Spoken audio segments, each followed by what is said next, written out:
د آسټریلیا پرائم منسٹر د عثمان خواجہ شکریہ ادا کړې ده. عثمان خواجہ یو پاکستانی اوریجن سره تعلق لري، یو پاکستانی دی خو د کرکټ د آسټریلیا د طرف نه کو. آسټریلیا یو ټیسټ کرکټر و چې آسټریلیا د پاره د ټیسټ کې ډیر زیات سرویسز دي. عثمان خواجہ د ټیسټ کرکټ نه ریټایرمنٹ اعلان وکړو چې د آسټریلیا پی ایم د عثمان خواجہ شکریہ ادا کړې ده. یو شکریہ خو ځان ته خبره ده، خو په دې بیک ګراوند کې د تصویر چې تاسو لکم په سکرین ښکاري د بیک ګراوند کې شاله د پاکستان جنډۍ هم د آسټریلیا جنډۍ سره. نو په دې باندې د انډیامیډیا ډیر زیات اعتراض کوي.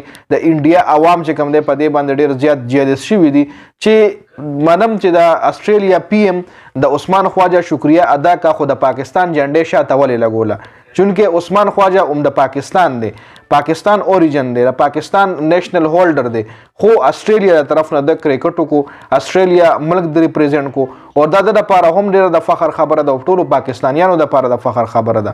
خو چې کوم انډیامیډیا په کومه خبره باندې ډیره زیاته غوسه شوې ده، نو هغه دا ده چې دی د آسټریلیا پی ایم سره شاله د پاکستان جنډه چې لیدلې ده، نو هغه په دې باندې ډیر زیات اعتراضات راوچت کړي دي.